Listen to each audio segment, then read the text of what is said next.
Regional passport office Hyderabad نے COVID-19 کی صورتحال اور نئے ویرینٹ اومیکرون کے خطرے کے پیش نظر 31 جنوری تک اپائنٹمنٹس کی تعداد میں کمی کا فیصلہ کیا۔ ریجنل پاسپورٹ آفیسر دسرتھ بالیا نے منگل کو جاری کردہ ایک پریس نوٹ کے ذریعے مطلع کیا کہ تمام پاسپورٹ سیوا کیندروں، پاسپورٹ سیوا لگو کیندروں اور پوسٹ آفس پاسپورٹ سیوا کیندروں میں 31 جنوری تک اپائنٹمنٹس کی تعداد 50% کر دی گئی ہے۔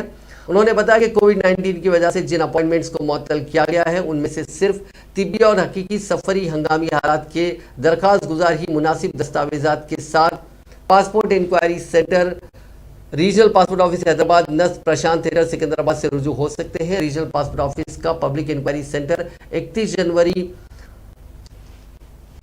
جنوری تک صبح 9:30 بجے تک 4 بجے شام کے بجائے صبح 9:30 بجے تک 12:30 بجے دن ہی کام کرے گا۔ ریجنل پاسپورٹ آفیسر نے درخواست گزاروں سے خواہش کی کہ وہ کارکرد پاسپورٹ اور سفری دستاویز کی دستیابی تک ٹکٹس نہ خریدیں اور اپنی سفری منصوبہ بندی نہ کریں۔ پاسپورٹ کی اجرائی کے اقدامات تفصیلی ہوتے ہیں اور موجودہ صورتحال میں زائد وقت لگ سکتا ہے۔